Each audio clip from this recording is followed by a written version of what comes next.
Сегодня мы отправляемся в Чернутьево. Это село хранит множество тайн и загадок. Даже само название села. А еще здесь рассказывают легенды о чуде. И не безосновательно. Но обо всем по порядку. По словам местных жителей, эта дорога считается одной из лучших в районе. Построили ее сравнительно недавно, около 10 лет назад. Долгое время до Чернутьева была грунтовая дорога. В межсезонье, весной и осенью дорогу сильно размывало. Так что в распутицу выбраться отсюда можно было только по воде, на лодке. Сельчане о дороге мечтали долго. Наверное, поэтому здесь на этот счет даже своя легенда появилась. Я много раз слышала о том, что здесь, в окрестностях села, на одном из этих холмов спрятана Зарни Ань, и что когда ее найдут, тогда и появится дорога. Но в 1998 году на местный праздник коми-книги приехал Юрий Алексеевич Спиридонов. Привезли его на машине и высадили. Дальше нужно было идти пешком, потому что машина проехать не могла. Кругом грязь и глина. Он вышел, немного постоял, потом сел в машину и уехал. Через 1,5 года у нас появилась дорога. Чернутьево расположено на правом берегу Мезени. Большей частью дома стоят вдоль берега. В старой части села дома стоят рядком по обе стороны асфальтированной дороги.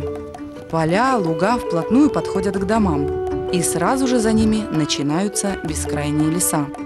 Большие крестьянские избы построены из тяжелых бревен и состоят из 2 половин – летней и зимней, с русской печью. Некоторые дома имеют резные оконные ставни. Во второй же части села дома новые, большие, построенные на новый городской лад. Это говорит о большой переимчивости коми-народа.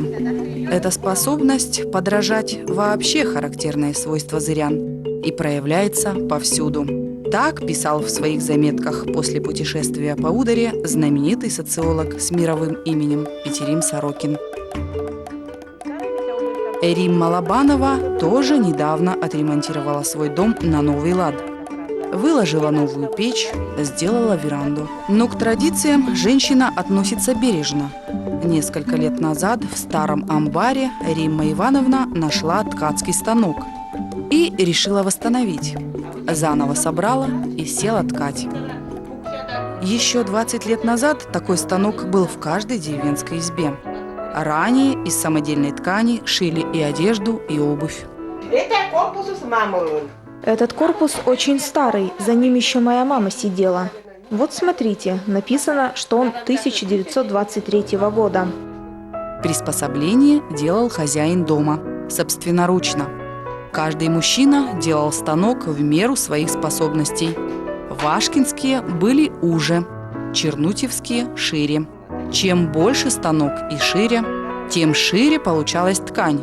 На маленьком станке можно было соткать лишь узенькое полотенце. Вот эту деталь раньше из дерева делали. Зубья при работе очень часто ломались. Мой отец сам такой станок собирал. Сегодня у меня эта деталь современная, железная. Я ее у одного дедушки приобрела. По-моему, тогда она стоила 25 рублей. Ставили станок в нежилую часть дома. Много места занимает. И пыли от такой работы много. Ткали обычно до наступления холодов. Сегодня платья, рубашки и брюки из любой ткани можно купить в магазине и на рынке. В станках необходимости нет. А на тех, что остались, женщины ткут половички. Не хотят терять былое мастерство. Авось изъявит еще молодежь желание соткать что-нибудь, хотя бы из чистого любопытства. В селе есть старая часовня во имя православных Петра и Павла. Построена она еще в XVIII веке и официально занесена в реестр памятников Республики Коми. За 2 с лишним века часовня сильно обветшала, но местные жители считают, что после восстановления она еще может послужить. Исторический памятник, часовня. Это очень важный памятник. Когда-то эта часовня стояла на берегу Мезени. Сюда ходили люди на службы. В советское время здесь был колхоз. Эту часовню перенесли сюда. И долгое время в этом здании был ледник. Здесь хранили мясо. По соседству еще одно старое здание. Раньше здесь располагалась школа. Открыли ее более 100 лет назад, в ноябре месяце. Сначала здесь размещался двухлетний интернат. В 30-х школа семилетка, единственная от Глотова до Пыссы. В 2007-м, тоже в ноябре, в селе открыли новую школу. Но количество учащихся по сравнению с прошлыми годами значительно сократилось.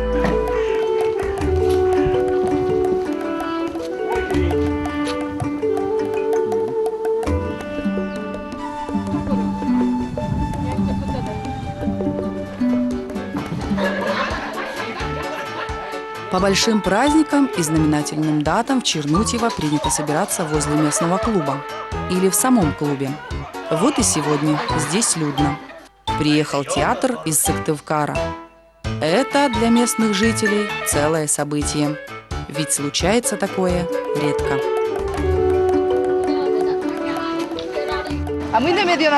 Все понравилось. Очень хорошо играют.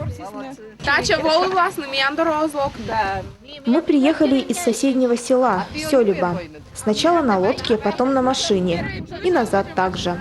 К нам не приезжают. Последний раз театр был зимой. Мы тоже приезжали. Нам очень нравится ходить на постановки, особенно на коми-языке. По словам Валентины Аврамовой, в 70-х прошлого века в Чернутьево ученые из Санкт-Петербурга проводили раскопки. Обнаружили янтарь. Исследователи считают, первые жители в этих местах поселились во 2-3 тысячелетии до нашей эры. Здесь была так называемая чушье-ёльская культура. Говорят, что сюда люди пришли с Балтийского побережья. В Чернутьево много легенд. Вот одна из них. Говорят, местный ручей, называют его желоб, обладает магическими свойствами. Поселились когда-то здесь муж и жена. У них была дочь. Однажды плыл по Мезени молодой человек, поднялся сюда за водой к роднику. Девушка напоила парня ключевой водой. Через некоторое время молодой человек вернулся и женился на девушке. У них появились дети. От них и пошли первые чернутьевцы. Считается, что молодой человек, надумавший жениться на приезжей девушке, должен пригласить свою возлюбленную к этому роднику. Если девушка выпьет воду из этого родника, то обязательно останется. Вот и я также когда-то приехала впервые сюда в гости к подруге. Мы гуляли и в жаркие дни пили воду из родника. Спустя некоторое время я вышла замуж за чернутьевского парня. Вот и не верь потом этим легендам. По местным преданиям, на месте нынешнего Чернутьева стоял главный город Чуди – Карнерыс. Так назывался центр чудского государства. И жил здесь не принявший христианство самобытный народ. Ударские коми называли его Чудью Белоглазой и считали, что этот народ владеет магическими знаниями. В 1956 году сюда приезжала экспедиция из Ленинграда. По словам ученых, они беседовали с людьми, которые говорили на чудском языке. Как пишут многие ученые, здесь была столица Чудского края.